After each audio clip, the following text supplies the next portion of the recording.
loolu nga wax ah donc loolu mooy d'office génn nga ci Benno Bokk Yaakaar. donc nekkatuloo un allié du président Macky Sall nekkatuloo un allié du président Macky Sall. mën nga ko jëlee noonu oui tout à fait je confirme. ok alors léegi lu tax. gis nga bu ngeen àndee ba sur le plan politique laa wax parce que sur le plan privé j'ai des relations avec des personnes yoo xam ne déggootuñu sax.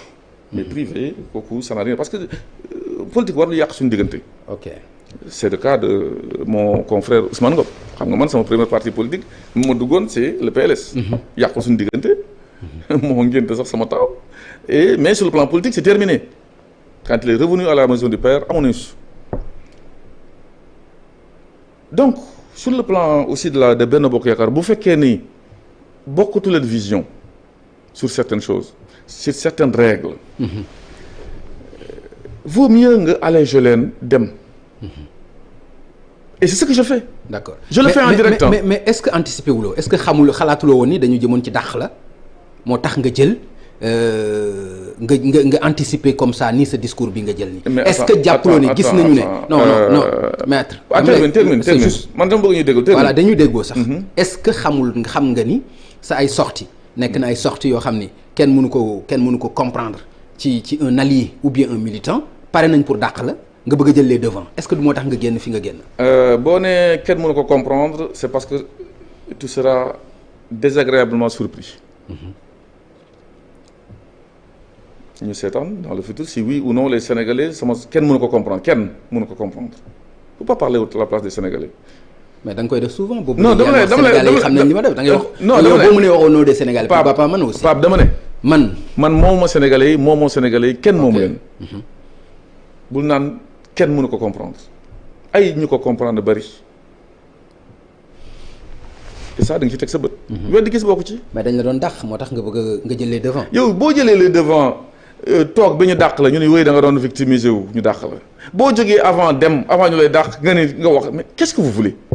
je prends mes responsabilités avec mes amis de Macky 2012 qui me regardent pour ne pas les gêner je préfère leur rendre ça. ñu continuer avec leur principe tàccu Macky Sall moi je préfère dire à Macky Sall mon président de la République la vérité. d'accord donc su ma la comprendre une fois que génn nga foofu donc da ngay dem dans l'opposition. non c'est pas évident vous allez voir. non mais attends. non maître non déglu ma attends il faut que aussi ñu comprendre ante bu fekkente ni da ngay wax te li nga wax aussi mu nekk dëgg ci yow. que looy wax dëgg la dama bëgg nga wax ma ban position ngay jël. bu fekkente ni génn nga ci mouvance bi mais automatiquement da ngay dem dans l'opposition. mais pourquoi vous voulez penser que moi je suis un cavalier seul su ma jëloon décision fii léegi alors que maa ngi discuter ak ñu bari c'est leur couper l'herbe sur le pied ce ne sera plus de la démocratie da nga jël en tant que peut-être tête du mouvement nga jël décision boo xam ne qui n'engage que toi je suis en pourparlers avec beaucoup de gens. mais décision yi nga jël. non xaaral ma de Macky 2012 et autres. ban bi nga génn léegi. est-ce que xam nga bëgg décision bu ma jël xam nga ñan laa ko discuter avec mon parti et ça ne concerne que mon parti discuter nañu on l'a arrêté je l'officialise su ma naree dem benn sens ak ñeneen il faut ñu toog waxtaan si et ça dans un futur proche vous le saurez loo yàkkamti. li nga def nii est-ce que du affront boo xam ni da nga ko lancer président parce que toog par taxaw ci expliquer que pare naa génn naa ci parti ci lépp lu ma ko doon jàppale est-ce que affront la boo xam ni pare nga pour gën ko est-ce que pare nga pour affront bi nga xam ni jël nga ko assumer ko. je l'assume entièrement je vais vous dire une seule chose pour ça. parce que l'histoire là il faut savoir que ma position aujourd'hui bii ma tenir nii.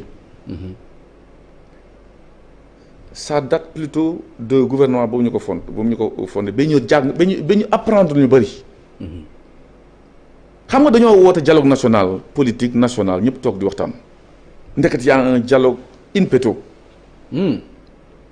je me répétais la ko. in petto parce que c'est Idriss Seck qui l'a confirmé 15 mois tête à tête alors qu'il y a un dialogue de tout le monde c'était du dóor marteau.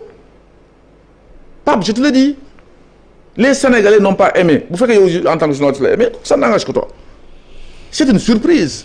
Quand on a voulu maquiller cela avec l'histoire du Covid, 6 mois, il a duré passé depuis le mois de mars, on parle de 15 mois. Ça signifie que am na waxtaan boo xam ni ñaari nit a ko doon def ak waxtaan boo xam dañ fooy indi assemblée bi yëpp teg leen gars yi di defe ni ñu ngi wax affaire nation bi alors que l'affaire de la nation ñu ngi koy traiter entre deux personnes man je ne vois pas comme ça la politique et wax ko si on considère c'est un crime ça engage ceux qui le disent. d'accord léegi mais dafa am loo xam ni assumé wuloo ko te dafa am solo parce que propos yi aussi mën nañ ko yow li ngay wax duñ ko dégg sax ci les opposants kon mënuloo assumer rek nga ni bon génn naa ci moom damay jàkkaarloo ak moom. Pape xam nga yàgg nga ñëw di presser ces gens yi fii man on ne me presse pas je ne me précipite pas je me presse lentement et sûrement et je suis un démocrate je l'ai dit tout le monde le sait ba ma di waxtaan ak ñi ma war a waxtaan ba pare vous aurez ma position. d'accord da nga analyser gouvernement bi nga ni gouvernement politicien la. mooy le dernier gouvernement remaniement bu mujj bi. oui pourquoi nga wax gouvernement politicien. xam nga man li ma gëm mooy des choses très claires yuy dugg ci nopp parce que dëgg du romb nopp. bu nit jógee ne man décret dootuma nometi sama giiru dund lu ma desee dund peuple rek élection.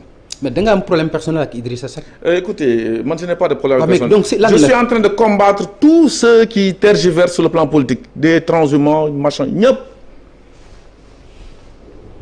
ñëpp la alors c'est pas une question de personne ñu bëri ils savent pertinemment quand je parle mon franc-parler ne date pas d'aujourd'hui Pape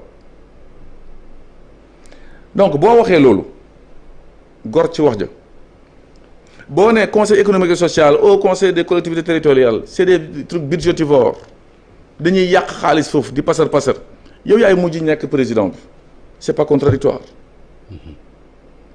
bu fekkee le feu Tanor Dieng maa ngi ko nuyu di nuyu njabootam di ko jaale njabootam au passage mu lay xaar en 2007 sur benn coalition sur les législatives contre Wade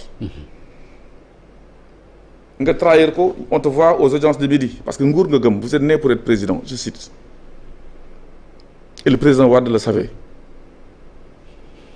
bu fekkee également li nga wax yépp fii ngay mujjee ça pose problème je ne vous parle pas de li nga xam ne keroog am na koo xam ne ñëw na fii seen émission je pense que si benn seen émission la Aïssata Diop Fall kii fa la Diop Fall nekkoon génne ay chèques yu Idrissa Seck signé rappeler l'histoire de ces chèques ne président Abdoulaye Wade moo ne dama ko dénkoon xaalis Sénégal mu jël ko yóbbu ko moom mu tontu ne oui c'est vrai mais dama koy denc Sénégal ba moment venu ma delloo ko Sénégal est-ce que delloo na ko ba léegi je vous demande je ne l'ai pas vu moi il faut qu'on soit sérieux d'accord man loolu laa gëm d'accord léegi maître bu fekkente ni génn nga ci coalition bi mbaa aussi di nga mën a wax ni sa gestion ci Dakar Dem Dikk lépp jaar na yoon parce que loolu aussi c'est important mënoo nekk ci benn bateau ñu jékki-jékki nga ne génn nga ci alors que am na lu ñu la ci dénkoon 6 ans ni nga ko yore woon c'est important je pense tout à fait est-ce que loolu aussi jàpp nga ni war nga ko mën a dans l'avenir war nga ko mën a leeral loolu gestion bi parce que gestion bi d'abord bari na ci ñu di wax gabégique ci recrutement yi wax nañu ne dafa pléthorique recrutement yi nga fa def presque ci 6 ans yi kenn mësu ko fa def wax nañu aussi ci wax nañu par exemple ci conflit d'intérêt lu bari loo xam ni daf nga joxe nañ fa exemple ni nga xam ni noonu nga jaayee permanence su parti bi à l'APR wax nañu benn centre socio-médical boo xam ni sa bopp nga ko tuddee yow maître Moussa Diop wax nañu da ngay am événement loué sa bopp yow kaar yi alors est-ce que gestion yooyu nga xam ni yëpp tudd nañ ko fa est-ce que loolu ku mel ni yow nga ni démocrate laa dama bëgg transparence est-ce que noonu la war a doxalee est-ce que pare nga aussi pour répondre ci ak ci gestion bi c'est une question très intéressante si c'était pas intéressant je vous l'aurais dit sur mon bilan sur la gestion bi ma def Dakar Dem Dikk def naa fa juróom-benn at yoo xam ne y a aucun corps d'État qui m'a épinglé c'est important parce que nekk ci mbedd bi di naan way dégg nga waa ji. non pas pour l'instant non dama ne épinglé guñu la. dama ne waaw mais épinglé guñu la. dama ne écoute Pape mais aussi dama lay wax xam nga tamit avocat nga jàkkaarloo. mais épinglé guñu la aussi. dama ne am na ay rapports yu génnagul aussi. dama ne un rapport il est toujours contradictoire. ok. mais non un rapport est contradictoire loolu xam nañ ko mais dama ne non da nga ni benn rapport épinglé gu la ma ni la am na ay rapports yoo xam ne génnagul. yow nga bëgg ma wax ni ma am na rapport yoo xam ne joxaguñ ma ko pour ma. est-ce que xam nga ba ma koy poser sa question interrompre la. ok d'accord. merci dama ne aucun corps de contrôle de l'État ne m'a épinglé. ok muy IGE muy OFNAC muy ARMP. muy Cour des comptes. ok ñoom ñëpp jox nañ seen rapport yëpp ba 2019 bi jox nañ ko. benn épingle wuñ moom parce que man li ma fa nekk Dakar dem dikk ci en droit man daal la wax naa la en droit tu fais ce que la loi dit mën na bañ neex nit. mais éthique nag. ma jël ci benn. éthique par exemple benn centre social boo xam ni médical ñu ne nga ni maître Moussa Diop. est-ce que xam nga ne tu es mal informé encore. mais wax ma lu tax. mais loolu dama ko gis nga ni ma mal informé. déglu da nga cité ay cas maa ngi ci benn cas boo xam ne sur les corps de contrôle. attends. Deuxième cas ça concerne la cession foncière bi nga xam ni nga ni APR. oui. y a eu 3 lots. APR dafa jënd comme ñëpp. comme les Chinois et autres. comme les Chinois comme Diamond Bank. ok je suis venu avec les documents xamoon naa da nga ci ñëw. loolu rek laa indi nag documents yi loolu rek laa indi parce que xam naa ni ça vous intéresse. jusqu'à présent non ça vous intéresse. non ñëpp ça vous intéresse xoolal. ça n'intéresse personne xam nga daal ça n'intéresse personne. ok d'accord. je vais vous dire pourquoi. ok. Est-ce que tu as vu quelqu'un qui est parti au tribunal sur cette affaire-là contre moi? Oui, je te pose la question. Bu fekkee ne ñenn ñi ça les intéresse que c'est considère qu'il y a de l'illégalité, ils n'ont pas allé au tribunal m'attaquer. Personne ne l'a fait jusqu'à présent. Kenn moo si doon càmbar c'est l'autre Diaz maa ko yóbbu tribunal du moom ma yóbbu tribunal. Gis nga man la légalité droit kenn